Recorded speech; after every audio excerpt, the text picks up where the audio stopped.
Welcome back to your favorite sports podcast. We got an interesting guest today. You know, back your usual host, myself, Grayson Fisher, Zach Watts, Mr. Tampa's very own, Harvard, now in the transfer portal, Mr. Charlie Dean. How's it going, guys? Just turned my Siri on somehow. Sorry. It's great to have you on, Charlie. Yeah, Charlie, so you're telling us you're in the transfer portal right now. Yep. And the question I was gonna ask you before, but I wanted to wait till we were recording is I know that there was an issue with your former teammate, Mr. Anthony Nelson. When he was there, he had to kind of get forced to transfer because there's like a rule at Harvard where you can only stay there for so long. Is that the same situation you're in? So yeah, you have 8 semesters to finish your degree, and if you want a fifth year, you have to take time off. So my roommate right now, who's going to be the captain for the team next year, he is a senior academically, but he's off of school right now because he's coming back to play next fall. So if I wanted to come back and play next fall, I'd have to take this spring off. Like no classes in the Yeah, no classes. So he's working at a investment banking firm in downtown Boston right now. So Now, does that have to be like job related, or can you just take time off, literally just like stay back at your house? I mean, you can do whatever you want to. Some guys do that. We've had some guys get kicked off for academic suspension for getting caught cheating on finals and papers, and that happens more often than you think. We get like 2 or 3 of those a year, and those guys typically go home and train and just find a job at the crib. But since he's the captain, he wanted to be around the team, so he's up here and just doing team activity stuff when he can. Yeah, because I remember he was telling us that he was like he didn't want to leave Harvard, but he like literally didn't have a choice. Yeah. Yeah, is that an Ivy League thing or is that a Harvard thing? It's an Ivy League thing. So some of his team, we had a wide receiver this at last year, number 1, Kim Wimberly. He ended up going to Delaware. He took time off. We had a quarterback come back, Luke Emge, number 3. He took time off to come back. So there were a couple options for people to come, other people who took time off and came back. I mean, you had guys like Anthony who went to Duke, though. You had one of our linebackers. That running back go to Virginia, right? Yeah, running back went to Virginia. Tackle went to UNC. Linebacker went to Villanova. D tackle went to UCLA, and D tackle went to Notre Dame. Yeah, I remember that. So we had a lot of guys that had the opportunity to go play somewhere else, and they took it. I don't blame them. That's kind of what we're doing right now with the extra COVID eligibility and stuff like that. So yeah. So with that COVID eligibility, did that technically count as time off since y'all didn't play, or does that not count towards your time off of the team? No, because I was enrolled academically. So we got sent home my freshman spring. We had classes online all fall, and then we had I was up here spring of my sophomore year, COVID spring, and that was like a glorified jail cell, bro. It was terrible. Like we were in our room 22 hours out of the day. We'd wake up, go work out, come back, sit in our rooms, go to class, go get lunch down the dining hall, and they had like you'd go like one by one because everything was like quarantine. You had to wear masks and all this other shit, and it was whack. It was wild. Were you getting tested every day? Every other day, yeah, every third day. And then you couldn't, but you had to have a negative test before you could practice. So like you're just scramming the night before to kind of get a negative test in before practice and stuff like that. There were ways around it though. We had some interesting ways around it. Yeah, because I had a bunch of buddies that were. I mean, obviously, I had friends that played every sport, but one of my good buddies wrestles at Cornell, and he was talking about it. Like they get tested every single morning at 7 a.m. Like all these like requirements for testing and stuff, and they were gonna make like a huge like school-wide mandatory vaccination, and then all these kids started like fighting it with like religious beliefs. So then people started faking religious beliefs so they didn't have to get vaccinated. Like there's a whole ordeal for it. And like one of my other buddies, Dana, he wrestled at Belmont Abbey in North Carolina. And he got so tired of getting tested every day, he just got vaccinated. And then like a week later, they're like, yeah, we're not gonna do this anymore. And he was just like, what the fuck? Yeah, bro, we had our season canceled for that shit. That pissed me off, to be honest. But it ended up working out for a bunch of us because we got the extra year of eligibility to go play somewhere else and kind of get an MBA or graduate degree paid for wherever you want. So at the time, it didn't seem like a very good thing, but it ended up being a pretty decent situation. I imagine you were happy about that decision. No. Well, here's the thing. We got out of workouts one morning and we got an email on our phone. It's like, yeah, you're gonna have a 2-week spring break.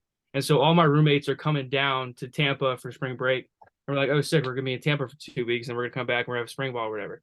So we hop in the shower, I get out of the shower, take like a 5-minute shower. I check my phone again. It's like, you're not coming back the rest of the semester. You have to pack up your stuff in like 3 days and you have to get out. So I called my dad. I was like, "Yo, I need help moving shit out of my dorm." And then I got in contact with a moving company. It was all hell broke loose. All hell broke loose up here, bro. It was whack. It was Yeah, wild. dude. I remember. Sorry to interrupt you, Zach. I was on spring break at FAU, and we all went to Costa Rica. We brought like literally 70 people to Costa Rica. Like it was, so we rented 3 Airbnbs like all next to each other. Anyways, we were in Costa Rica during spring break, and then someone gets a phone call, someone that had like fucking international service or whatever. They get a phone call, and their parents are like, Donald Trump said all international flights back are closed. Like you guys are fucking stuck in Costa Rica.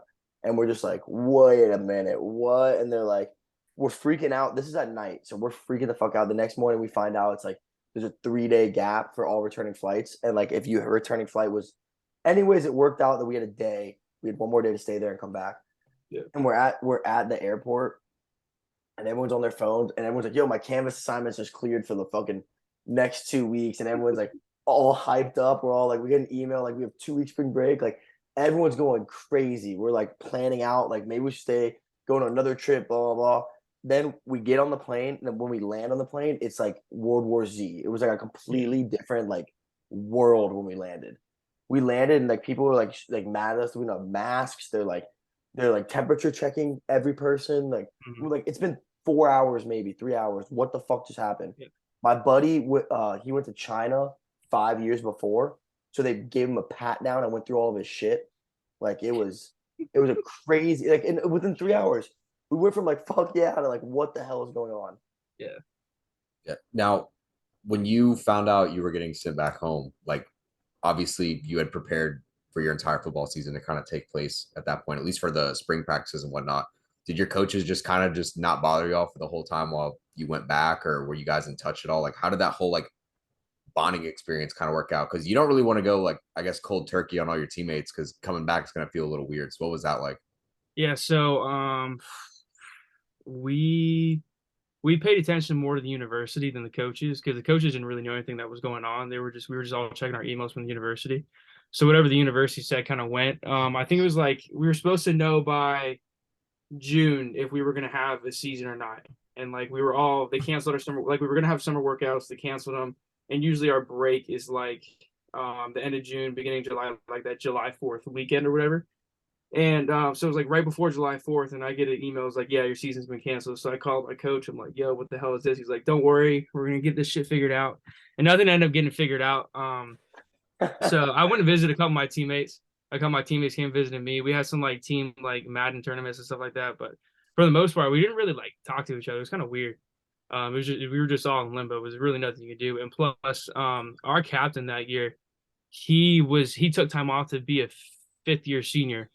So he was going to come back that fall and captain, and he didn't get that season back. So he was out of like school for like a year and a half before he could come, a year and a half, 2 years before he can come back and actually play. He was a dog though. He was a beast. He was like he was like 24, 25 when he graduated. Damn. And it was always a joke is that he was the oldest guy in the locker room and stuff like that. So but yeah, it was kind of weird. It just screwed some guys over. It kind of helped some guys out. It was just a really, really weird situation. Well, they did that cool like winter season or spring season during COVID with FCS. Yeah, for some, you guys got fucked. Sorry, but that FCS season was pretty cool. But that actually brings me to a point I wanted to bring up, Charlie. You obviously know the explanation better, but what is the exact reason why Ivy Leagues can't play in the postseason championships? So it's only football. Every other sport can Wait, play. really? And every other sport can play. Like our basketball team can make it to the tournament. Our hockey team can make it to the tournament. Our women's hockey and men's hockey are really good. You're wrestling, everything. Wrestling, everything, baseball, soccer. I think it's because school lines up a little bit weird. So at Harvard, you're students first and athletes second. Of course. So the season starts before students are on campus. So therefore, it would be illegal for us to participate in activities because we're not enrolled in school. Which is like it's kind of weird. I don't know the technicalities behind it, but we get 10-game seasons. That's all we get. And if you get hurt one of those games, it's like high school. You got 10 games to prove what you can do. So like this year we had a possibility of a 4-way tie going in the last game of the season. And if we beat Yale, there'd been a 4-way tie for the title. Yale went outright. But Yeah, so like the way the games match up, like we have every single Yale's the only team that's won it outright. Every other year I've been here, they've been like two teams that want to share the Ivy title. And so like your rings are different. So we have a ring for hold on, let me pull that out. We had a ring for my junior year, and we had to share the title.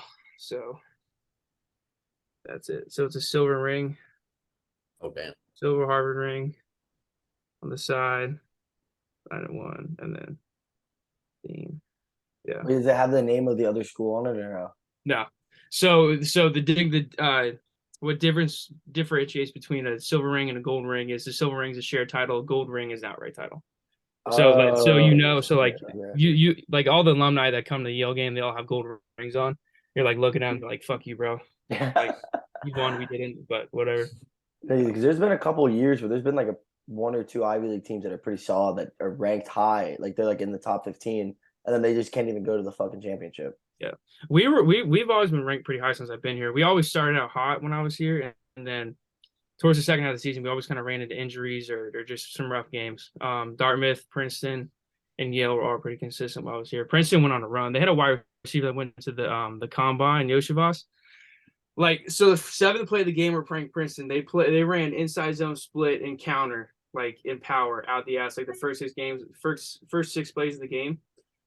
And we all saw it come from the sideline. We're like, here comes a flea flicker because they had a really dense formation and they had a wide receiver out wide and like a tight end in like a split back formation.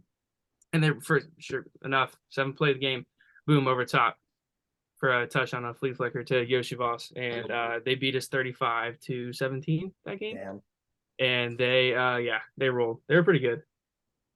So, well, you're bringing up all these plays from past games, so. Speaking about that Madden tournament, you had to have placed well. There's no way you can just. I wasn't a really big video game guy over COVID. I was more like a golf and outdoor kind of guy because I couldn't stay in my house. So like I didn't really play video games. Now it's a different story because over the summer, Harvard doesn't pay for your summer housing. So what we do is we all get jobs in Boston and work and then end up paying the rent for the apartment that we stay in. So. This past summer, we stayed in an apartment down near close to the river, and we had 8 guys for one apartment. So it was 8 bedrooms, Damn, 3 bathrooms, 1 kitchen, and 1 living room. And it's all eight of us are over like 215 pounds. Yeah. So it's like we had some fun. But the summers are fun. You like wake up it's a grind though, 5 days a week. You wake up at 4:30, you're running at 5, then you go work at 9 to 5, and then you come back. And then run routes on air and 7-on-7 to film and stuff like that. So the summers are fun though. But as soon as 5 o'clock hits on Friday, there's a bar downtown called Coogan's. They have $1 Budweisers and Bud Lights, and that's fire. That's a fan favorite for all the football team here. So yeah, dude, I can only imagine. And then sometimes are kids not in summer classes too? Is that a thing there? Some people do it. If you're a pre-med student, it's kind of advised, so your schedule lightens up during the season, stuff like that. But I was an econ guy, so I never really had to take summer classes. Does that count as a semester, like one of your 8, if you do summer? No. Okay. No. You can like I think it's technically through like an extension school or something like that, Harvard Summer School. So it's not actually Harvard College, but it counts for towards your degree or something like that. Yeah. Sounds like a lot of implications. A lot of kids where we went to school do summer school, but I mean, obviously too, it's like. You're in South Florida and like kids are from New Jersey and they're like, I'd rather stay here for fucking spring break and like summer. No, the summers up here are fun, bro. Boston, the summer is hard to beat. Boston might be better than Tampa in the summer, to be quite honest with you, bro. It's pretty good. Hard to beat. It's a very bold statement. Yeah, that is bold. It's hard to beat, man, because you got Red Sox, you got concerts. You know what's also really big up here is reggae. Like I didn't even realize it, but like Stick Figure, and they got a bunch of like in the southern part of Massachusetts and the Cape, they got a bunch of like reggae stuff going on. That's pretty sick, actually. This summer, my one of my roommates is from like the South Shore, so we went to like this little backyard reggae festival, and it was like 10 or 15 like small reggae bands. They had like food trucks and all this stuff. So like that's the stuff that we would do on the weekends, and we'd go out to like Martha's Vineyard and stuff like that, and go sit on the beach and go like rent out a house on the Cape for the weekend. So. It's like a different lifestyle a little bit, but it's cool. It's fun. If you can make the most of it. I got a buddy named Joey from Boston. He was at FAU.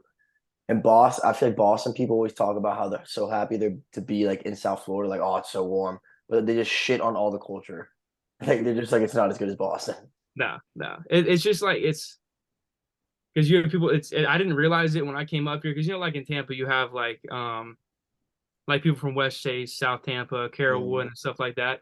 It's like that on fucking steroids here. It's like Really? if you're from Southie, you're from Southie. If you're from like the North End, you're from the North End. If you're from like South Shore, you're from South Shore. Each kind of little group has like their kind of like their niche and their stereotype, I guess. But they're all within the same like they're like 10 or 15 blocks. Like Same genre, just like different author kind yeah, of. pretty much, yeah. Now, were you a fan of the Boston accent when you got there? Like, do a lot of guys got that kind of Boston accent, or you haven't really noticed it as much? A little bit. I got two roommates that are from Massachusetts, so Khakis. some of the verbiage like wicked and like and stuff like I picked up a little bit on it, but most of the time they say I'm like you're just being corny, bro. Like, can you talk normal? No, Zach, I completely didn't put two and two together, but Zach here is actually one of the biggest meat riders for sports teams in Boston. Oh, really? Yeah. Yeah. So I originally, one of the first schools I looked at was Emerson College for baseball because it was a small D3 school up there, but it was like in the heart of the city. So I was like, I'm definitely trying to like find a way to get into Boston culture and whatnot. So when I Are they visited talking to you up, for baseball? yeah, but the problem is the first time I actually went up there and visited, I watched the Charlotte Hornets practice inside of their facility. Like all the away teams practice inside Emerson College for like basketball warmups before games. So it was dope as fuck. Oh, The I only remember when you problem, went on this visit. I remember this. yeah, and it was like it's like 1 degree outside, it's freezing. I'm like, all right, I don't know about the cold, but I was like, the city life's dope as shit. I'm like, we're in the heart of the city. And then they sat down and got my transcripts and they were like, yeah, no. Like you don't stand a chance. I was like, bruh, I can't even just use like the IB school to like get by. I was like, because I thought I could finesse it to just be like, all right, I don't need my diploma, but I was like, if I get a certificate from an IB school, I'll be all right. And then they were like, no. They were like, you don't stand a chance. Yeah, isn't that like a wicked smart school? What, Emerson? Yeah. Yeah, insanely. If it's like one of the top schools in the country for Isn't journalism. that where Danny Turp went to play baseball? If I'm not mistaken. Oh no, I'm thinking of a school in Georgia, I think. Maybe. Yeah, I doubt it. Because dude, it was like CDS like times two. Like that was literally it. Like it So it was was like no a really different. small, like private school with good facilities. Yeah, it was an IB college. That's literally what it was. Like the exact same. I was like, all right, bro. Like same shell over again. But didn't go there. Ended up coming to FAU. I still love Boston. I hope I can visit again. But definitely a big South Florida fan. Yeah, but Zach is a meat rider for the Patriots and the fucking Red Sox. Hey, Tom Brady till the day I die. Dude, Fenway's hard to beat, bro. Fenway is really hard to beat, especially in the summer. They have student ticket nights where you can get like $7 tickets, and all of our like clubs and bars are on that strip right there. A majority of them, that a lot of the colleges go to because BU and BC are all right there. So that's like the middle point between us and MIT too, I guess. And so that's a really big part of like the nightlife here is that strip. Yeah, I mean, you've been to a Boston game? I'm assuming. Yeah, right? yeah, for sure, yeah.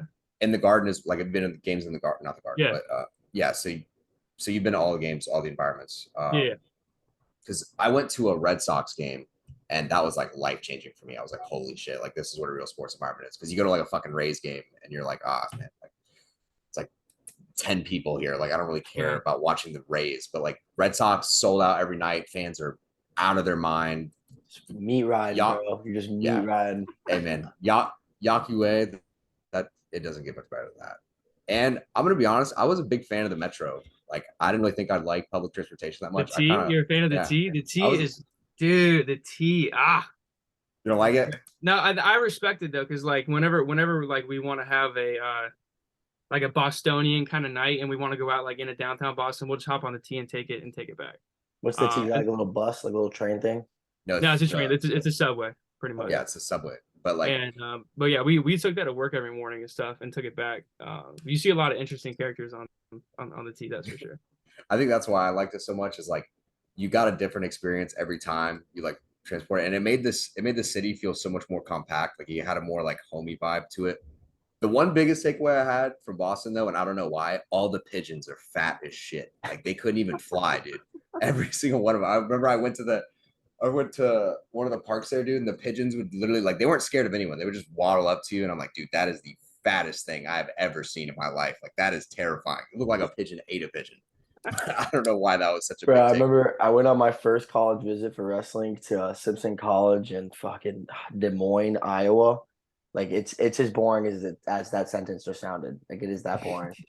But I remember going up there and they're walking me through the campus. I like just landed. And I look at a tree and I like stop and they go, what? I was like, that is the biggest squirrel I've ever seen in my fucking life. Cause I went in like I think I went in like October, like late September. So it was like no, I went beginning of October. So like right before like hibernating started. So all these squirrels are getting fat as fuck. And like I'm used to like skinny, like super speedy squirrels in Florida. And this thing was just like it literally was a circle. Like the whole squirrel was a circle. Oh, I guess that's why they get the O lineman from up north because you don't get big boys like they do down here. No, you don't. Yeah. Speaking of which, Charlie, how many teammates did you have from Florida, or like people that you knew when you went to Harvard, or was it kind of like a bunch of just fresh faces that you had Yeah, to meet wait. all over again? Before you answer that real quick, I know like myself personally, I know you and Nelson, I know two kids on the wrestling team, and I know a girl that went there to play volleyball. So is there like a pipeline between Tampa, if not Florida, to Harvard? Because I randomly in 2 year span, 5 people I know all go there for sports. They've started recruiting us more because just we have better athletes. Especially for the football side of it. We had I think in my tenure here, we had anywhere from like 7 to 11 guys on the team that were from Florida. So we had a wide receiver this past year from Dr. Phillips, a DB from Dr. Phillips. We had myself. We have who the hell else? We have a picture of it on my phone. I got to find it. But yeah, we've had various guys. None really from the East Coast though. There a lot of them from the West Coast. Like Cali? No, excuse me, the East Coast of Florida, not the West Coast of Oh, Florida. okay. So like on the eastern side of Florida, that's where all like that's SoFlo where all boys. it's kind of weird, yeah. Yeah, So kind of like Broward counties and stuff yeah, like that. yeah, Oh, a you lot, think a you lot, think you're along hard, there. Zach? What? Broward County. You from Broward County? I mean, no. Do I look like a Broward boy? There's Bro, some Tampa, good fucking football in Broward County though. I mean, Yeah, there is. I think it's like, is it like the most pro players are from Broward County? Isn't that Oh, how? guys, breaking news real quick. Daniel Jones reaches a 4 year deal with the Giants, who are placing franchise tag on running back Saquon Barkley. What was the payout? I don't know, Charlie Dean. Let me check right now. We do our Because he was investigative. asking for 40. He ain't getting a 40, dog. He is getting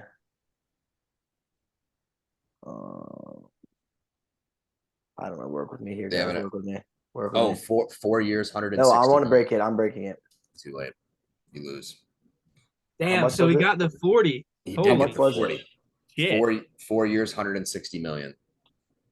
So they gave him the 40 ball. By the way, his agent goaded. Yeah. Didn't they fly up Goated. there and just negotiate it recently? Yeah. Yeah. Dude, So I mean, I'm asking y'all some questions. How'd y'all get this podcast started? You want me to go? You want me to Zach? I kind of joined on later. You're getting So, reverse interrogated right now. It's like fucking Step Brothers. he's actually finding out this is a money laundering scheme. Yeah. We're just using this for the tax longer write-offs. we stay on, the more money we get to funnel. Oh, No, God. so yeah, so it's like kind of deep, but kind of not deep. But when I was a junior in high school, I transferred from Jesuit to Carroll Day School. That's how I met Mr. Zach Watts. And my dad kind of like, I kind of had to talk to my parents. I was like, look, you want to play sports, and the only thing on your mind is playing sports, and we love that, and like go be a collegiate athlete, but we need to think about the route you're going to take. Like we need to start figuring out like what we want to do. And I was like, yeah, and my dad was like, look, you love sports. You are obsessed with sports. You know all these different kinds of sports. He goes, go be a sports journalist. He was like, that's right up your alley. And I was always obsessed. Like when I was a little kid, I always said I would be on College Game Day. Like that was like my dream. Still would be pretty fucking sick, but that was like what started it. And then my dad, I think my dad teaches at Berkeley Prep. Yeah, your dad was my math tutor for like 2 Yeah, years. yeah. So he taught, what's his name? Carter, Kevin Carter's son, Zion. Yeah. And I had a He's at Dartmouth. He Yeah, just he is. transferred. He's transferring. Yeah, Oh, he's he's transferring to Buffalo now. He grad transfer. Yeah. But anyways, I had a lunch meeting with him, and he was like, "Look, what I think you need to start doing is just getting reps in front of a camera, just getting comfortable." Because the problem is you're realizing at 17 years old that you want to do this. There's kids that realized since they were 6, and they have hours on hours and hours on YouTube, and they're comfortable in front of a camera, and they don't do everything. Like, you need to start building your comfortability. And I was like, whatever, yeah. So in high school, like Zach and I wanted to do the same thing. That's like why we became so close. And then we just started practicing like an iPad, just like doing a breakdown of the game, like a 20-minute breakdown of the biggest game that weekend or whatever. And we went to college and it kind of died out. And then during COVID, there was a kid that went to school with us that was a journalism major like me. And he was like, dude, let's just start a podcast. It's only going to help our resume. Cause like the way we looked at it was like, we never tried to like blow it up. We were just like, we do this. And then when we go into like an interview, we show them this portfolio of hundreds of hours of practice. You know what I mean? Yeah. Because unlike yourself, FAU degree doesn't really stand at the top of the pile, you know? So I needed some sort of like experience or background or like anything that showed I put the work in, you know. And I'm not saying FAU is a bad school, but it's not fucking Harvard, you know. Yeah. So we started that, and then it like slowly started picking up. Like our friends started tuning in, like we started getting people outside of the state, and I was like, yo, let's just fuck around and run with it and see what happens. And then personal stuff went down with my co-host, and I had to like cut ties with him. And Zach just slid right in, and we blew in that period. I would say Zach slid into like the 1 year mark. Our second year, the amount of shit we got done and people we reached and like just professionalism over the first year was tripled. Just because like it was me doing 100% of everything, and that kid would just like be there. Versus now, Zach and I split everything 50-50, so I don't have to fucking. It's easier when you have two people doing shit. You can do more, you know. Yeah, no, for sure. Yeah, it makes sense. Yeah, and it's just like it's fun, dude. And like I'm a big believer that I love the human psyche. I love like hearing everyone's story. And another cool thing is like we have some big athletes. Like we had Dane on, who's in the NFL. Like we've had a UFC fighter, but for the most part, we're getting guys that are like college athletes, and it's cool for younger audience and like people our age to see how people like yourself who are successful in collegiate football and like other people all go through the same shit and all live the same life to an extent. You know, That's like, gonna make a nice little clip right there that you can post. yeah, The exactly. mantra why. The Yeah. mantra why behind it. Yeah. Exactly. You have anything on that? Yeah, I was just gonna say when I came on, I was kind of like, yeah, this will just be resume for me. I don't really see it being anything that big. And then what happened is we had our like Spotify quota come up, and we were like a top 100 podcast with like zero advertising and zero sponsorships. Like, and that was like without even trying. That was just posting stuff without really? caring. Yeah. So like we're like, well, shit, if we got that much viewership or even got that much out of it from barely putting in any effort, what's going to happen if we actually like put something forward? And I think what actually took off for us is when we did our first internship for this summer collegiate baseball league, it was insane how much we realized we could do with the podcast from a social media standpoint. Cause like once I started taking over the editing, like our big joke is because Grayson said it's 50-50, but it's really 51-49 is how we like to joke with it. Cause when we made this into an LLC, which like we can now like tax write off when we go to sporting events, like when we're a legitimate business. Yeah. Like that was when we decided like, all right, this is no longer something that's building a portfolio. Like this is something we want to like make happen. And like every day, man, just 1% at a time, got to work closer to something. We try to get better at our jobs, obviously. I mean, right now I'm about to go to Texas to cover the Conference USA tournament for men's basketball. And then hopefully they're going to put me on for March Madness. But like while I'm there recording for school, all that content's going for the podcast. Like I'm obviously going to use it for both. So it's just finding a way to get your foot in the door in a lot of these places. But yeah. Dude, actually, Zach brought up a good point with that summer shit, Charlie. We ran a summer meet this past summer for like my last class in college. I needed an internship. So I stayed down there and we ran all the media for this West Palm Beach baseball. It's like a summer league team, like where college kids go to get more reps and stuff. Yeah. And we ran all their media, and Zach and I are going into this like, bro, we completely bullshitted this interview. We bullshitted everything. Like we don't know jack shit about social media. Like this is gonna be so hard. And then we go in there and we realize like nobody knows anything. Like every other team's media was terrible. So Zach and I just sprinkled a little give a shit, and we were automatically the best media out of all like 16 teams. And like to the point where they invited us to cover all the media for the All-Star game, and they want Zach to be the head of media for the league next year. Like, and we didn't even like know anything going into it. We were just learning like while we did it. But we just like tried a little, and everyone was like, "Oh my god, these kids are fucking amazing." Like it's just showing that I think that made us like look at the pod too. Like, dude, no one knows fucking shit, and you need one video to blow up, and you made it. Like Yeah. that's all you need. No, for sure. I think that you brought up a good point about actually like people giving a shit. I think that's one thing about this place is like you walk around here and you can just tell people are thinking about something and they're worried about something. They're like motivated to go do something. So like if I'm sitting on my couch and my roommates are upstairs reading, like I feel kind of bad about it, but at the same time I don't because I'm laying on the couch. And but like pretty much everyone on the team here is an overworker. Like they'll read optional readings. I've never been a person to read optional reading that's optional for a reason. But just stuff like that. And we have kids on the team here that are like the smartest, the smart. So like we don't get tutors and nothing. And so what we do is like we get a group of guys together that take a class and kind of just bang it out together and tutor each other pretty much. So if I had to pick a bonding experience for the team that most guys bond over is probably academics, if I had to say. Yeah. I don't feel like you get that. Yeah, I definitely don't think you get that from other schools either. Because like most schools, you don't get that at FAU. I'll tell you that right fucking now. Yeah, because I'm never hitting up my homies like, yo, dude, let's go fucking do some school. Yeah, because like the one thing I didn't want to throw anyone under the bus, but you know, there's some athletes out there that are, yeah, don't say any names.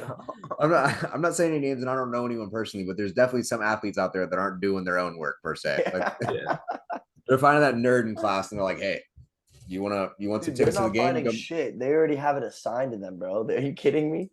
Yeah. You think Urban Meyer was making Aaron Hernandez do algebra 2? No, because he would get murdered.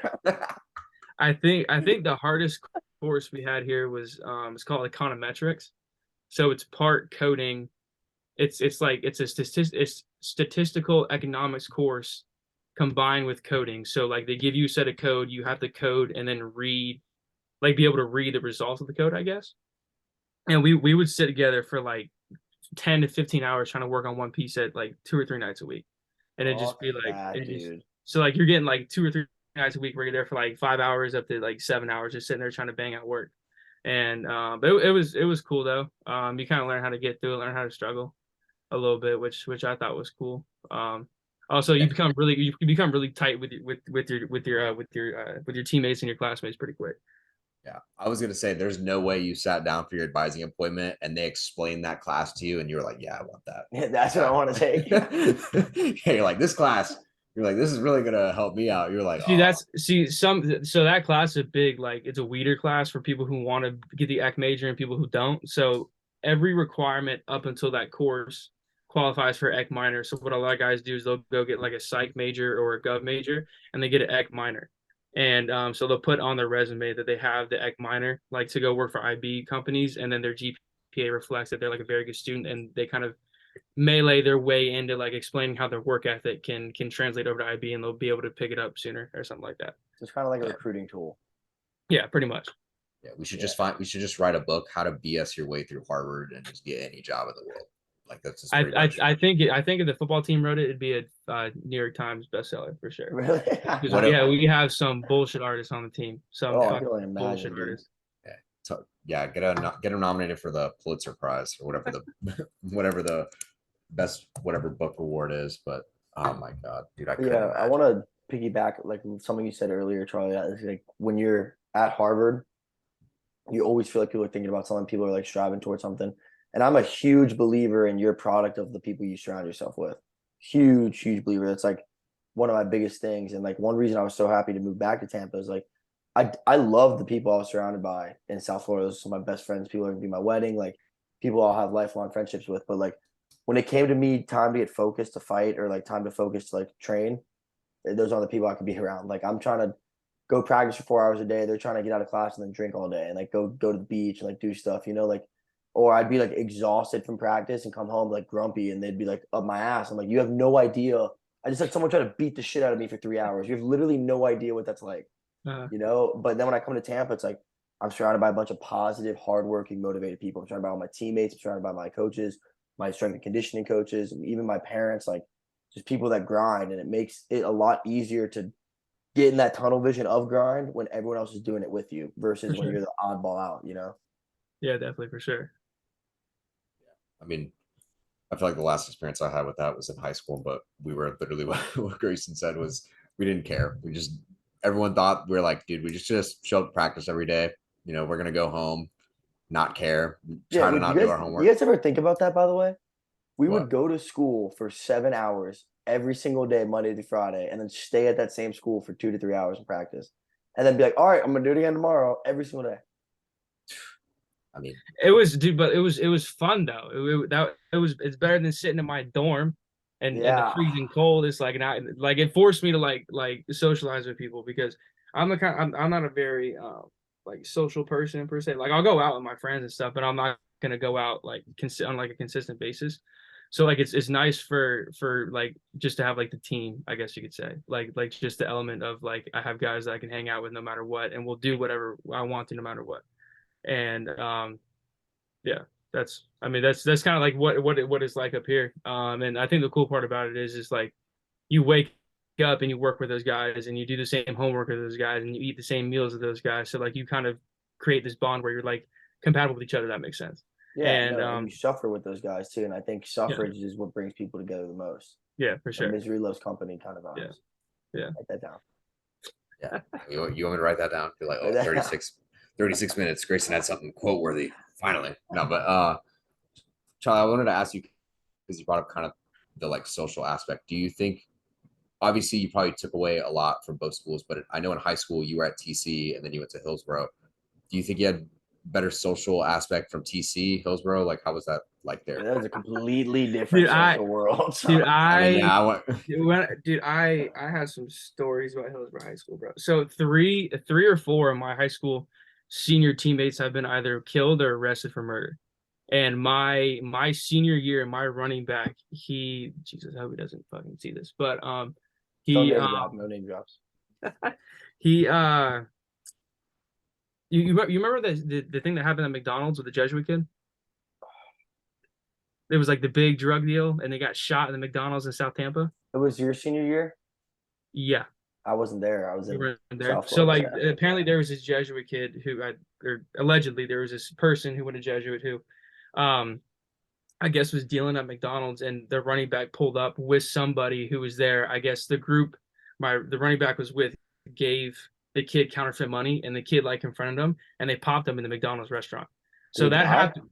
Yeah, he died. That happened week 1 of my senior year. So he played the entire season knowing that he was part of killing somebody. And then we didn't find out until like a couple weeks after. And then Coach G was my head coach at Hillsborough. They called me and he's like, "Yo, yeah, Dante just got arrested for murder." And I was like, "What?" I was like, "Are you kidding me?" Was he nice though? Like at football? He was he was Sorry. interesting. So for reference, like I was the only white kid on that entire team. So Oh like no, when I no, walked we in the locker assumed that. room, We assumed that. yeah, I walked in the locker room. I was the UCF commit. I was like, I had this target on my back Oh my immediately. God, I forgot you committed to UCF. So like people were like they had eyes on me or whatever. So like we were cordial with each other. We got in some like football arguments, like, oh, we need to run the ball more, we need to throw the football more, but nothing more than that. But there were some kids at school that were not very fond of me because I was because I just came in and just started taking reps and stuff like that. And after the Armwood game my senior year, we lost 9-6, and that was like the closest game that Hillsborough's played Armwood in years. And so we're walking out of the tunnel, and I have like this group of guys starting to follow me, and the head coach turns around, he's like, "Keep on walking," and he grabs the PO or the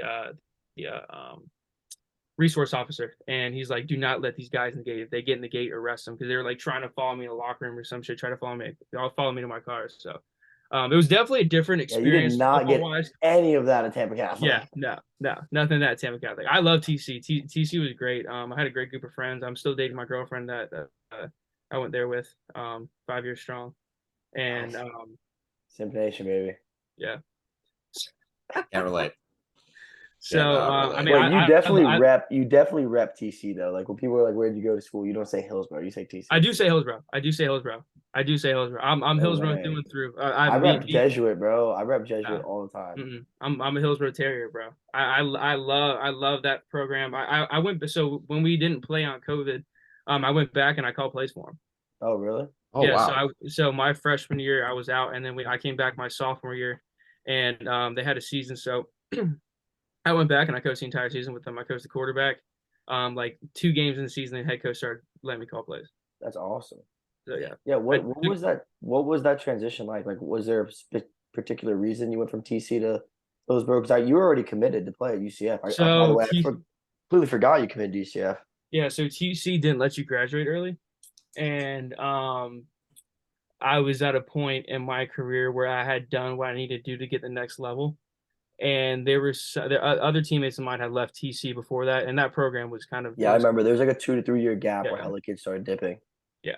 And so I kind of saw the writing on the wall. I mean, like we had 6 or 7 guys leave that were going to be seniors, and then our head coach left. So like that, I mean, and don't get me wrong, like they're a great program. They finally beat Jesuit, something I never did, by the way. So stuck on that. Finally ended the fucking streak, but I mean, yeah, I was a big fan of TC, and I really appreciated my time there. But like I said, I rep Hillsborough day in and day out. Now, why was Hillsborough the landing spot? Um, Because I mean, let's be honest, you probably weren't zoned to go there. no, I wasn't zoned. It's IB. I was zoned. I was zoned at the time that But it's I had only a IB resident. for junior and senior, Zach. You can't do 1 year of IB. You can No, just say no, anything. I graduated. Charlie made some phone calls. Okay, let's just say that. Yeah, pretty much. And so I actually graduated number 3 in my class. So I graduated with like a 6.34 GPA or something like that. So like I went from like top like 10 in my class or like top 10% of my class at TC to like right at the top of Hillsborough. So that actually was kind of helpful for me. But the Hillsborough life was a little bit different because like I could come and go to school as I please because it was a public school. So like if I didn't, because I dual enrolled at HCC, so I didn't have class in the morning. So I'd come in, I'd eat breakfast, I sit down with the coach for like 3 hours and watch film, go to school, come back and practice and stuff like that. That's so So sad. my senior year at college my senior year of high school was a little bit more like college for me because I had a little bit more leeway and all my credits have been good or whatever, and I'd been accepted into school. So Yeah, but why? But why Hillsborough? why? Yeah, I love you Coach definitely G. had options, brother. You definitely had options. I love G, the head coach there. I text him pretty often. We talk a lot. Every single time I'm home, I go visit him.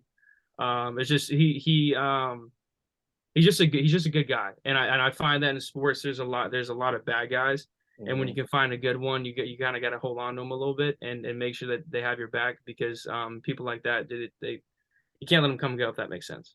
Yeah, So I think as I get older too, I start noticing it, especially in sports. There's people that love you because they love you, and there's people that love you because of money. yeah, And when you can find the people that love to be around you, regardless of money, those are the people that you know, like no matter what, is my ride or die. And there's a lot of people that you're like, you think they love you, but they don't. They love the money you bring them or the money you're paying them. You know. yeah, yeah. So I value that relationship a lot. And I had a pretty good relationship with the QB coach over at TC too, but he left too. So it was just kind of my time to go, I guess. So I have a completely random off-topic question. Sorry, Zach, but my group chat is blowing up about it. For both of you guys, what would if you had to rank your top 5 in order? What would you say are your top 5 nuts? Like kind of nuts, like peanuts, cashews. You know, we're not counting coconut. That's a fruit, but everything else. Well, first of all, pause. Second of all, in no particular order, does peanut butter count? Because like it technically like So there's two big things going on right now. They're saying pecan pie and boiled peanuts. They're saying those are loopholes. I appreciate a good loophole. I mean, yeah, I'm not a big fan of pecan pie per se. By the I'm way, also not a big pecan pie guy. now is it pecan or pecan? You're that kind of guy? Really? I mean, hey, my my mother literally had a pecan tree in her backyard when she was growing up, and she used to eat them. So that's why we have to bring that up. But I'm trying to make my list right now. top 5, dude, I don't even know. All right, if I'm gonna go, I'm not if I'm not a gonna say nutologist over here. number one, I'm gonna go number one. Give me cashews at number one. cash. I think cashews is number one. Number 2, we're gonna go with the good old pistache. There we go. I was about to say, Pistachio. forget about the pistachio. Yeah, pistachio at number 2. Give me peanuts at 3. Okay, I'll take peanuts at 3. And this is where it gets a little weird. This is where it gets a little, you got a little, huh. Give me they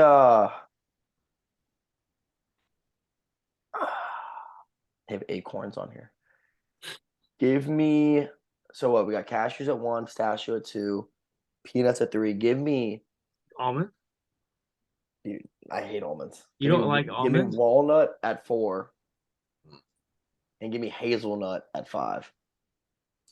All right, I'm gonna go. Actually, keep hazelnut at 5. Take out walnut. Put pecan instead of walnut. So I'm going cashew, pistachio, peanut, pecan, hazelnut. Yeah, that's what I'm gonna do. That's my top 5. Yeah, I'm gonna go completely different direction from If you. your number 1 is almond, I'm leaving. I'm leaving this. I'm leaving this Zoom. No.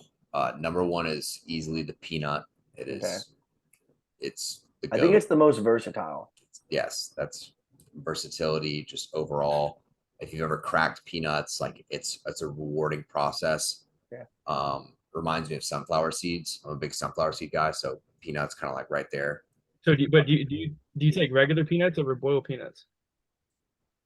See, if I'm gonna do boiled, it has to be Cajun boiled. All right. Like You want that shit bussing. yeah, I need that. I need some spice in that. Number 2, I will say the pistachio. That I just caught another hardworking nut right there. You got to work for it. You got to work for that nut. You gotta. Yeah, you're gonna notice a theme among these nuts. You really got to work for these nuts. Number 3, I'm gonna go. I'm gonna go with the walnut, just because not for taste or anything, but just the fact you have to crack them open. You know, it's a really hardworking nut right there. Big hardworking nut guy.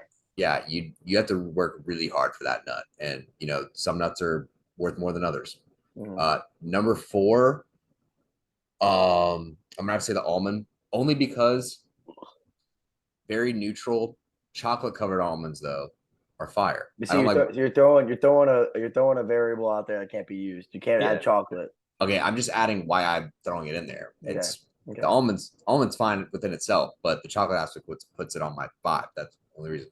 And number 5, only because it's the only other type of cookie I'll enjoy, is the macadamia nut. Oh shit, that's a good one. Yeah, so we're having like the Chris Paul of nuts, because you know, like never really gonna make your top 5. Never doesn't have any rings. Doesn't have any rings, but very valuable player. Yeah, very valuable, very fucking valuable. So, all right, Charlie, let's hear it. Top 5 nuts. I'll go 1 pistachio, 2 peanut, 3 almond, 4 walnut, 5 cashew.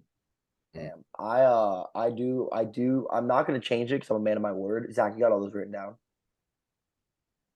I mean, I have the timestamp when we That's started fine. doing the rankings. We'll look at it. But I do think the macadamia nut might have been the curveball of the year. I think that was a really good. Yeah, It was good. Yeah, it. I would say though the peanut is the most versatile. Yeah, easily. Some that didn't make the list. You did mention hazelnuts. We didn't mention pine nuts. I've never had a pine nut. Neither have I. Baru nuts, mongogo, saba. Now you're just reading words.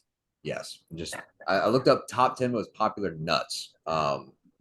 With the safe search on, because I did not want to know what other things Google might show me. Remember, kids, Google or the internet is 90% porn, so please be careful out there. Have your safe search on. You'd never know what you might find.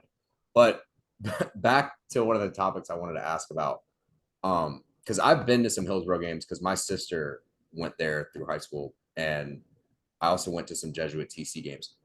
Now, the rivalry between TC and Jesuit speaks for itself. Like, that has been a thing since I was a child. I didn't really know who Hillsborough rival was. So can you kind of speak about what the rivalry was there and what that was kind of like, and how maybe it differed?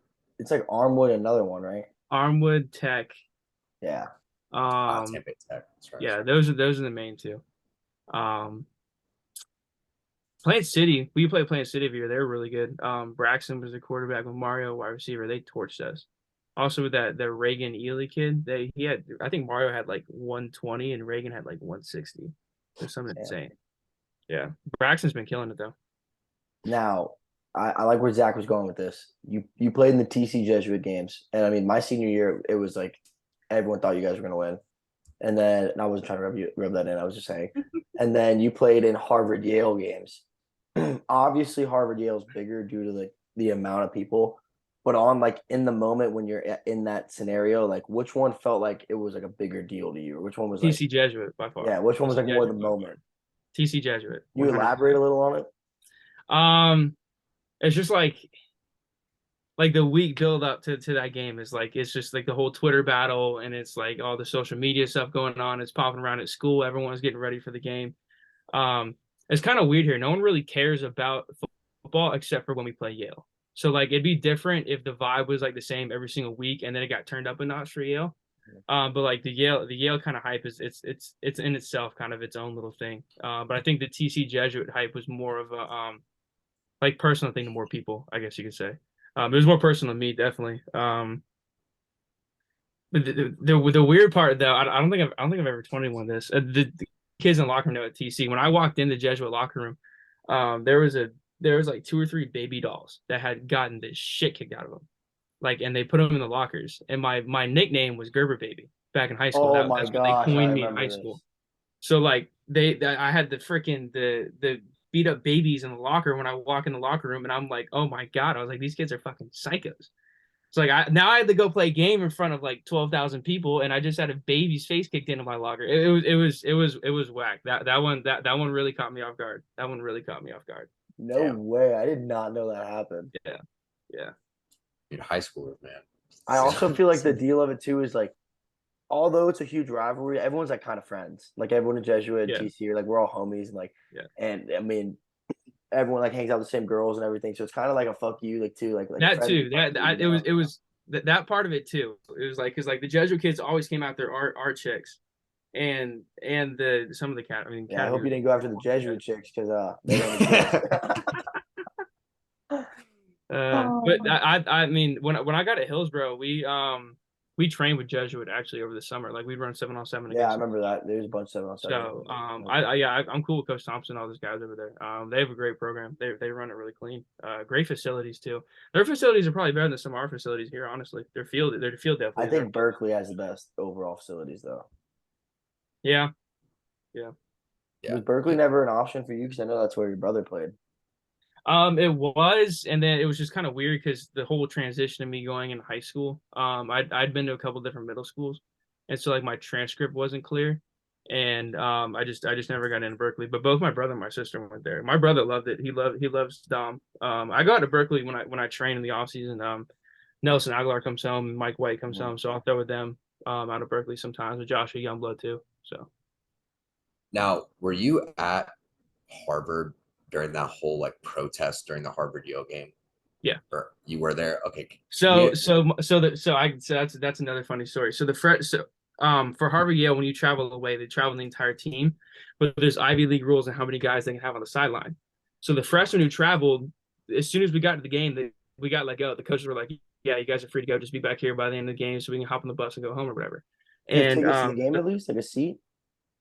no, so I had my Harvard football garb on and like my travel suit, whatever. So I just walked in the gate. But a couple of us freshmen had the smart idea of going to a student tailgate for 2 hours before the game. Ooh. And so we had a good time, and then we get in the game and we're sitting there at halftime. We're like, all right, we got like an hour and a half left before we go home. The hangover's starting to kick in a little bit. Everyone's starting to get a little bit tired.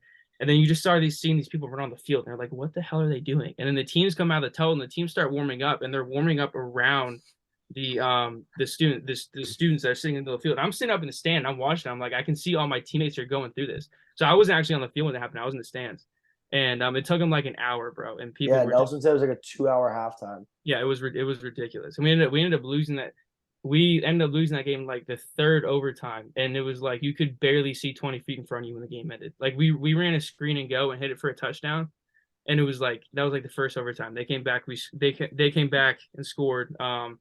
They go into the second overtime to score. We come back, we score, and like the third overtime, it was just like pitch black while we were playing, and we ended up losing the game. But that was an interesting halftime to say the least. Yeah, I could Because like when it happened, I remember when Nelson was telling us, I was like, this just doesn't seem like a real event. Like you could like, and it was just one of those things like no one really knew what to do with the whole scenario. The thing is, though, our captain came out like the day or two before and released a video and was like, "Yeah, I support climate change and all this other stuff," which Your is like, team captain? yes, he came out and supported like the movement that was on the field. And so apparently he was in the locker room and he was screaming like, "Fuck this! They need to get off the fucking field and we gotta go play." And it was like, bro, you literally just like advocated for them for like 2 days before. Like, we're getting mixed signals here. Come on. So yeah. Yeah. We've had some functional teams. We've had some dysfunctional teams, and that team was a little bit dysfunctional my freshman year. Yeah, like we can. I'm all for protecting the climate, but if you fuck with my football game, we're gonna have some problems. One of the most historic football games in football. Yeah. Save all the turtles you want, just don't impede. And it was my rivalry because we were up like 3 scores, and so like we go into halftime with like a lead and the momentum stops. And then we come out of halftime and we both stall in the third half, and they have like a great fourth quarter comeback and tie the game to put it to overtime. It was just if that never happened, I feel like we had the momentum going in the game where I think we could have probably ran out the clock. But yeah, that definitely worked in Yale's favor for sure. Yeah, I just feel like playing. How is playing in that game though? Because that game you didn't play, but obviously last year you did. Yeah. I mean, what is it like getting ready for that game? What's it like playing in that game? Like that's like one of, regardless if both teams are 0-9, it's one of the biggest games in football in general. What was it like being able to start and play in that game? So yeah, we leading up to that week is always kind of intense. It's always kind of weird for a senior because we have all the senior events. So like the entire time you're going through the week, you're like obviously game planning, going through your school and stuff like that, but you're also doing like these senior dinners and last chance things with the teams and stuff like that. So it's when you're going throughout the week, you're more focused on that stuff. But then as soon as like Friday hits and you're sitting at unit meeting and you're less than 24 hours away from kickoff, you start to get like a little tingle in your fingers and your toes. You're like, all right, this is coming. And it was a little bit colder this year. It was a noon kickoff game. I think it was like 37 or like something around there at kickoff. So I went out there to get like acclimated before the game, and the stadium's empty. And then I come back out. I go back in the locker room, put all my stuff on, come back out for warmups. Stadium's starting to fill up, and then we come out for the national anthem, and the stadium's just kind of like packed. And we don't get a lot of home game attendance. Like that's the only game we'll sell out at home or whatever. So like our stadium's like a gigantic horseshoe. And typically like the interior of the horseshoe, like the bend of it is always empty, and you just kind of looked up and there was just like people all over the place. You're like, oh my God, like I've never seen a stadium this packed. So it was cool. We had a great environment. Yeah, it's just a very, very different feel for a game. We had Fitzpatrick on the sideline. We had Cameron Brate on the sideline. I think Juszczyk and them were still in the playoffs and stuff. So, but with a bunch of alumni coming back for that game and stuff. So, yeah, have you met Fitzpatrick? Fitzmagic? Yeah.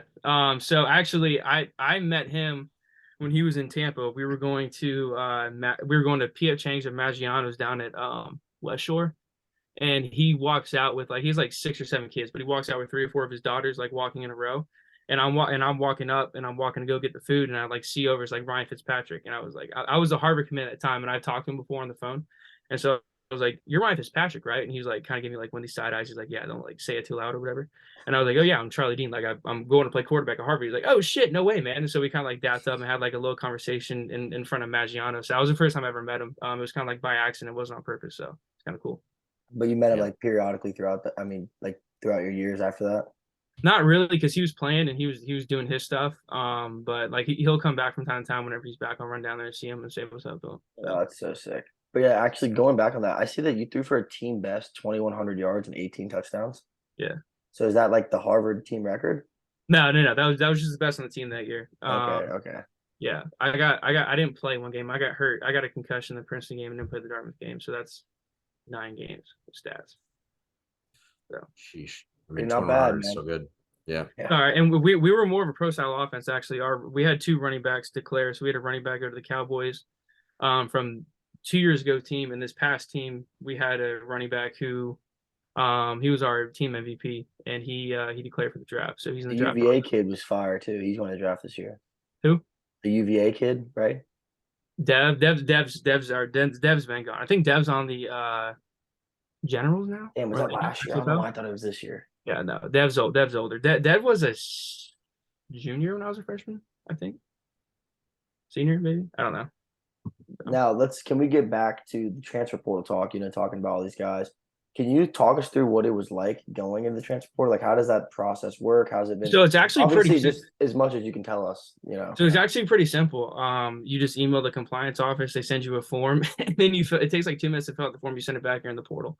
And then I think the portal updates every week. So it actually hit the day before the Yale game, I got put in the portal. So like my phone like blew up with people that were trying to like hit me up like, oh, you're coming out, you're coming out, you're coming out. So that was kind of a little bit inconvenient timing right before that game. But yeah, so you just kind of throw your name in. All these different departments have scouting people specifically for the portal and grad transfers.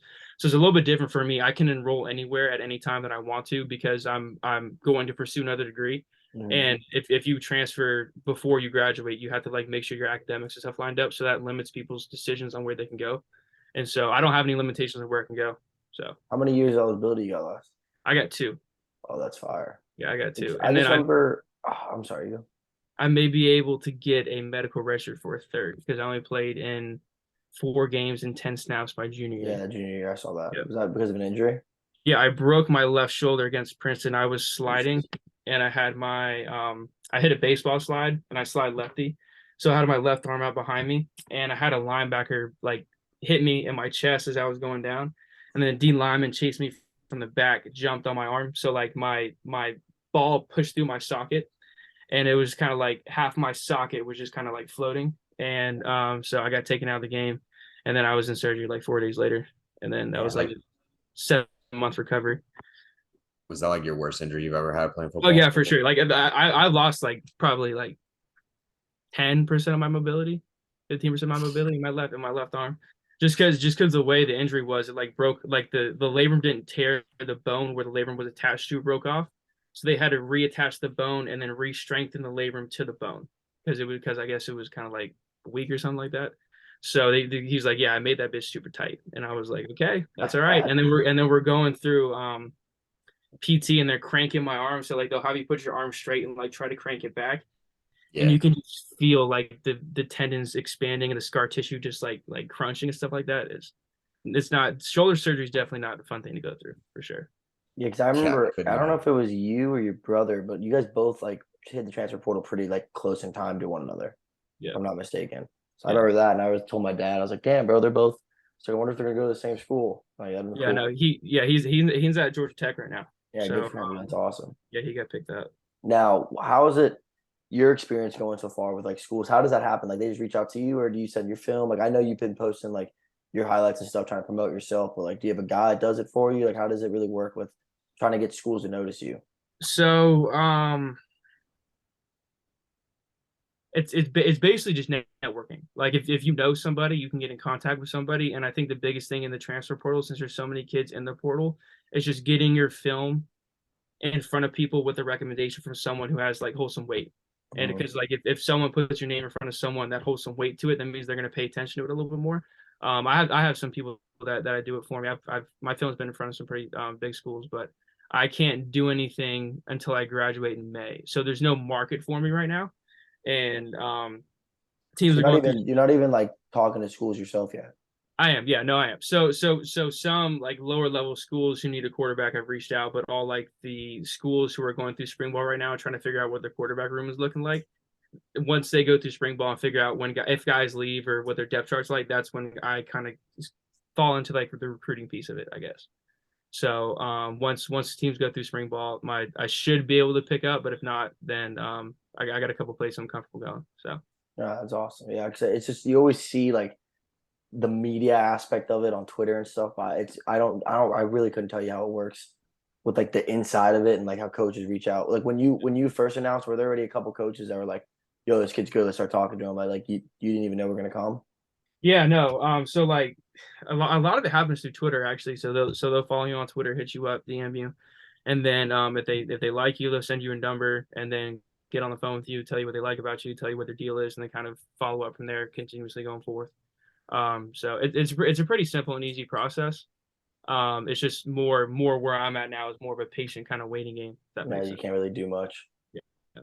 So just been training and throwing and try. I picked up some pickup basketball to kind of help my boy's an athlete and keep the cardio up. So Dude, I feel like that'd be the scariest thing because I feel like every sports injury I hear in the off season is like another athlete trying to play basketball and they're like, oh, they like broke their ankle or they like hurt their shoulder doing something. See, Like I the way I've always thought about it is if you think you're gonna get hurt, you're gonna get hurt. But if you're out there just having fun and being competitive, then I've never really had any issues with it. So Didn't think I was we gonna get play hurt, and I me. got pretty hurt. Say it again. I didn't think I was gonna get hurt, and I got pretty hurt. So I mean, fair to each their own. But I've never been a big believer in that. I think especially from an athletic standpoint, people should play multiple sports, especially going throughout high school. I started playing one sport as soon as I got to college. I played baseball all throughout high school, and I noticed like parts of my game that were kind of like baseball-esque were fading because I wasn't doing the same baseball movements, if that makes sense. So it's just like there's different incorporating different movements in different sports actually helps you out in your game more than you think. And it took me like a whole college career to kind of figure that out. So I'm trying to kind of get that back in my game right now. it also, I feel like, keeps you healthier because you're not overusing the same muscles for doing the same tasks over and over again. Yeah. So yeah, it definitely helps out your body a lot. It helps out my body a lot. Yeah, that Yeah. makes sense. That's why, like, sorry, I was just gonna say, like, that's why you hear a lot about some coaches. They only recruit like multi-sport athletes because like they have to be able to incorporate different styles from different sports into their own game. So like if they're so one-dimensional, it's not really going to help them grow per se. But Well, I think also when you're a multi-sport athlete, you can test the competitor somebody is.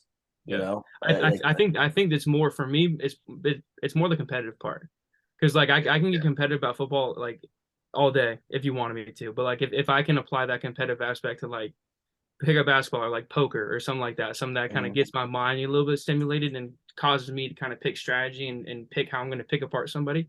For me, from a quarterback perspective, that's very helpful for me because when I sit down and analyze a defense, it helps me out the same way I sit down and analyze like a card stack or something like that. So I think especially playing quarterback, like 95% of it's mental, 5% of it's physical, and if you can get over the mental hump, it's pretty easy to play quarterback. yeah, we talked to Jalen Bussey about it too because he was on the pod, and he was like, he suggests every kid in high school plays two sports. Yeah, He's like, it benefits you and like it teaches you how to win at something you're not good at. Bussey's my homeboy. Oh yeah, love Bussey, man, great kid. He's out of the transfer portal too, actually. Speaking on his yeah, name. yeah. I need to text him. I haven't texted him in a little bit. But yeah, he was talking about it, and it's just like, yeah, and I'm a writer for the National Lacrosse League, Mhm. and I just interviewed a couple coaches a couple weeks ago, like 2 weeks ago, to write an article, and I think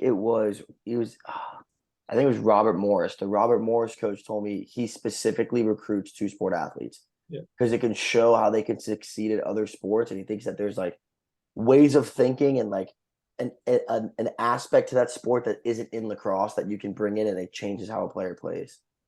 It definitely does. I think it makes people more free because they've like you said they've seen different like just from a football perspective. Like if I'm trying to drive up a basketball lane, it's similar to stepping up a pocket or hitting like a run lane if that makes sense. It's the same. It's the same like steps and movement of it, but in my mind, shooting a basketball, I have to control my upper body to lay the basketball. Whereas if I'm in football, I'm trying to run somebody over. So like if you can master like the lower body of it and keep your upper body quiet, it helps you a lot in football too because a lot of people look at your upper body when they're trying to tackle you. And if you can keep that still and just move your lower body, you make a lot of people miss. yeah, I mean, Good breakdown there. yeah, not the most athletic white guys in the room, as you can tell. We lack on the mobility side of things. I mean, I can speak for myself. I think I ran like a 6'7", 60. So like I was more speed, but like definitely didn't have like the moves to like break anyone's ankles. And sure as hell was not a basketball player. I hated playing basketball. Yeah, I never played basketball in my life. I'm terrible at it. I mean, you're Yeah, not I'm tall. not very good either, but hopefully the athletic ability against the law students definitely pays off a little bit for sure. Yeah, and I feel like it can help you become more athletic. I feel like the best pure athletes are basketball players No, for sure. Yeah. because it's all freedom. It's all you. It's not like like I mean there's strategy, but it's not like someone's blocking for you or like anything like that. Like you kind of just do your own thing. Yeah. Biggest, I'd say another sport like that is like soccer, but like it's a big height disparity. Like most soccer players like don't even weigh 180 pounds because like they have to run like 11 miles a game. Well, yeah, but also I feel like they're not as involved in the game as basketball. I mean, they run they run a lot. No, that's not what I'm saying. I'm saying they're like The possession of the ball. yeah, a shooter yeah, can get a ball possession. 3 times, and I can get a ball 50 in basketball. Yeah, I mean, true. Can't really argue with that. One of the things I wanted to bring up, though, we kind of moved away from it because you brought up how your games got moved closer to like noontime. Has weather played like a big part for you in like your adjustment? Because I know you never really had to deal with like snow or cold weather games in Florida, but what was it like adjusting like more colder weather climate games up in We didn't Harvard? really, yeah, we didn't really have any issues in the fall. We actually had a pretty good season this past season with weather. I think week 9 we were playing in Penn and it was like 67 degrees. So it was like we had a pretty good season weather wise. The worst part I will say is winter workouts and spring ball because we have to be in the gym at 6 every morning from Monday, Tuesday, Thursday, Friday. And when you wake up and there's like half a foot of snow on the ground and you're trying to walk through it to class and or trying to walk through it and you're miserable and you're tired and you're hungry and you're about to go puke from running, that's it's more the wear and tear throughout like the workout season. That's the only part where I find the weather be anything that's kind of bad. But luckily for us, for our winter workouts, we have a bubble put up over our field, so it's like climate controlled. But once we leave for spring break, they take the bubble down for spring ball, and Wait, what do so you mean by a bubble? so it's like Like a dome? yeah, like a bubble dome. Like they it's a bubble. Like they seal it in around the field and they pump. It's like pressurized air inside of it, and like it you can go in there and it's climate control and all this other stuff. I didn't know anything about. I gotta look this up. Yeah, look it up. I think the Bengals might have one. Yeah, Um, Grayson's thinking it's fake news. It's like No, I just can't physically picture it in my head. yeah, just look at the Harvard bubble. It'll show you in the stadium. what was that like? Like, did you just like show up one day to the field and you're like, oh my god, I look we're up this NFL dome? Bumble and it just shows the fucking retro unis of the Steelers.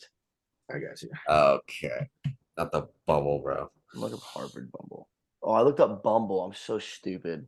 Yeah, this man's been on too many dating apps recently. Somebody get this man a girlfriend.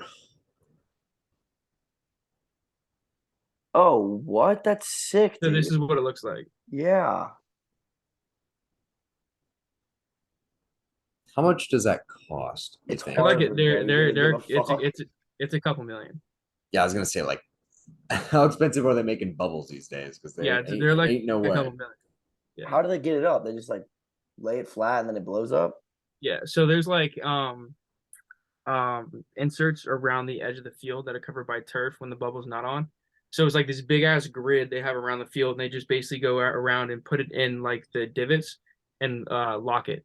And so like the whole entire bubble is pressurized. And it's a warmer temperature. Yeah, warmer. Yeah. That is so sick. So we had that for winter workouts, and then when we got back for spring ball, they took the bubble down so they could like record practice and stuff like that. And spring ball was at 5:45 in the morning, so it was like you walk out there in like 7-degree weather, and you'd have 2 pairs of socks on, 2 pairs of tights, a pair of practice pants, a long sleeve T-shirt, a hoodie, and then your pads and stuff like that, along with like a ski mask if you wanted to. Yeah, they allowing shiesties on the football field. A lot. Harvard. A lot of shiesties, a lot. Yo, if you could get me a Harvard shiesty, I think I'd wear it every day. Now, Hillsborough though, that's different. Okay, yeah. We're not gonna discuss on any Hills they don't buy them. They have homemade ones. They make them themselves. Yeah. They take their mom's yoga pants and cut them up. Yeah, back in middle school, they used to sell those like $1 chocolate bars. Now y'all just have to like knit your own shiesties, and you're like, "Yo, here's my like fundraising program." It's like I'm just handing out shiesties to everyone. Oh, by the way, did y'all ever do that? Did y'all sell chocolate bars back in middle school? No, I did not. I went to private school. Ah, see, deal with private school kids. I So was that's just why that better joke than you. didn't land. Oh yeah, yeah. Sorry. Sorry, you got the same education as me from the comfort of your iPad. You're an iPad kid. No, Berkeley was laptop kids. Jesuit was iPad kids. Yeah. I'm not gonna lie, my middle school for the first 2 years was an all boys school in Ybor, and we were iPad kids, but we were What also school were you at? Franklin Middle Magnet. It was like the hood of the hood. We were on 22nd. Yeah, we were on. So you stood 22nd. out like a fucking sore thumb. Dude, I went to Checkers after school one day, and I watched the biggest drug bust of my life occur with my dad at a Checkers drive-through, and my dad was just cracking jokes at the guys getting arrested. He was like, "Oh my god!" He's like, because he saw this one guy on the phone, and he's like, not even 5 feet from us. My dad literally looks at him and goes, "Oh my god, Jamal, you don't believe what just went down out here to Checkers." And I was like, "Dad, do not say that shit." I was like, "We are going to fucking die." I'm like, "This is not okay." Were you like the only white kid? Yes, and I had a buzz cut. They were like, they would walk up and they would just walk up to me and be like, "Man, you ain't got no fade, bro." And I'm like, "What are you even saying right now? Like, I don't like stop bullying me." They're like, "Fuck off." I will That say is this. so funny. I will say this. Going to an all boys school, yes, not having females around sucked, but PE was the Olympics. It's the Olympics, The bro. Olympics. Yeah. You had the baddest of bloods from a PE class, like bloody Bro, nose, there'd be ripped kids shirts. freshman year at Jesuit that wouldn't fuck with each other because they were like rivals in their own PE class. You Yeah, had nothing more to do than that. dude, I watched fights go down at lunch. Like they would literally save spoiled milk for days just to peg at another kid. And I'd be like, dude, this is like chemical warfare. Like we had our morning assembly, and like that 10 minutes before the principal went up and had the assembly, that was like the loudest it ever got in there. You had like one side of the room because it was split up by your homeroom, and your homeroom was your PE class. So you had kids like screaming across the auditorium, like, "Oh, kick your ass!" And they're just like, "Dude, we're in sixth grade. Like we have to wear a tie to school. It's 6 in the morning. I don't care. But get me out of here." PE at Jesuit was there. If I had to pick school all boys or school with girls, I'm gonna pick school with girls every time. But there's a few things that are pretty sick about being at all guys. Like you can say it and basically do like whatever you want because there's no one to like offend or like be inappropriate because it's all fucking dudes. Uh-huh. Like you could fart in class, teachers wouldn't really care. Like you can get away with stuff, but like anything sports related, it was so competitive. Yeah, I got kicked out of TC's PE class a couple times because I was too competitive. Yeah, no, dude, but you couldn't be too competitive at No. Jesuit though. Like it was war. Yeah. Like it was like freshman year PE was war. Yeah. God, I kind of miss it sometimes. And not only that, like you still had like events where like we had our sister school, like every all boys school has its sister school. It's like you'd go and hang out with them, but like our sister school is also in the ghetto, and like there's like I'm not gonna really know anyone from over there because I'm not from around the area. Like I can't just go to the sister school and be like, "Oh yeah, can I hang out with you guys?" They're gonna be like, "They don't get this cracker off our campus. Yeah. We're gonna beat his ass." And I was like, This "All right." albino kid won't leave us alone. Yeah, like we don't even know who this kid is. Get him out of here. And I was like, all right, let me just transfer back to somewhere that's not where I don't have to go to school at 6 in the morning. That was the biggest selling point for me, is because I had to be up at 6 because school started at 7. But my brother, I would watch him wake up for middle school at 8:50 and go to school. And I was Yeah, like, because bro, public like, school was like 9, right? yeah, public school started at 9 in the morning. I'm like, dude, like I gotta get on this wave. And then I go to public school and I'm like, this is the worst environment of my entire life. I'm like, I think everyone here just has no future. Like this is terrible. Good Lord. And you always have that kid. I'll never forget this. My first day of like public school, middle school, there's always that one kid in my class where the teacher's just trying to teach. And the kid just gets up and goes, "Man, you don't care about us, man." He's like, "You're not really here to teach us." I'm like, "Oh my God." No I'm like, way. dude, I had one of those. And she was like, I'm like, look, I get it. Like, you got your own problems. I'm like, we're at school, man. I'm like, I don't care. I'm like, I'm about to Dude, go home and play Xbox. I've been substitute teaching right now to make some money until I find like a career. And I substituted at an inner city charter school, 6th grade. And I literally had like Vietnam flashbacks. It was so bad. I had kids fighting each other in class. I had kids telling me I hate black people. I had kids throwing things at me. I had kids telling me I had one kid wouldn't sit down. And I asked him, I was like, "Hey, young man, can you please sit down?" And he got in my face. I'm talking about a 12-year-old, got in my face and said, "I'm a minor. What the fuck are you gonna do about it?" And I'm just like, "Yep." And I was there from 7 a.m. to 4 p.m. and it was just hell. It was hell. They don't listen. They don't do anything. Like, and they would like team up against me. It was like, Yeah, it was. I understand now the struggle of some of these teachers, bro. It was bad. I don't, because they don't even get paid enough to like put up with it. Yeah, no, Just literally. like, My mom's a school teacher, and she like won't break up a fight because they are not insured in their contract. If they get hurt by another student, the county won't cover them. yeah, like that's such a joke. Yeah, so she's like, unless like if a kid's getting jumped, she'll like obviously get it. But if like two people are just fighting, my mom will just get the police officer. She's like, if I get stuck or something bad happens to me, they do not insure you. That is not in like your contract. How crazy is that? I will say this: even if you are 12 years old, if I find out you stick my mother, I'm going to your house and I'm gonna beat your dad up in front Well, of you. dude, what I was thinking of, I was I'm like, going to beat the shit out of your dad. what I was thinking of, I was like, man, I hope this kid just punches me. I'm gonna slam my face on the floor, break everything, and just sue the shit out of the school. Like, I'll never have to work. I can just milk this and just fucking carry this on for the rest of my life. That was my mindset. Yeah, and then How's your MMA been going? It's going. I lost my return fight in October. Fought a really good fucking kid, and I am going to be fighting. It's in the works as a main event title fight May 20th. There we go. oh, it is a title fight. That's the word. That's the word on the block. But there's no pen to paper, so who the fuck knows? It's all there's a lot of he say she say in the fight game. Yeah, to make Grayson's situation a little bit better, the kid that Grayson lost to ended up fighting for the belt and won it quicker than it took him to beat Grayson. He So won it in like 40 seconds. yeah, It was a So- dog fight. Like I fought. I felt I won the first round. I just put my head down at the end, and he caught my neck. It was my fault. Like I have no excuse. I have no one to blame. Like I fucked up. I can get hit in the ribs. I can get sacked. I can get hit really hard. I could never. I'm not a fan of fighting. Like I love watching. I love watching UFC. But if I had to stand in front of someone in a cage and try to fight them, I'd be like, that doesn't. I don't know. I wouldn't want to get punched in the Bro, face. body shots are way fucking worse than face shots. Really? I will take a cross to the face before I take like a fucking spleen kick or like a liver hook. Like that. Fuck that shit, dude. Because like if you get hit in the face, it sucks, and you're like, all right, I'm good.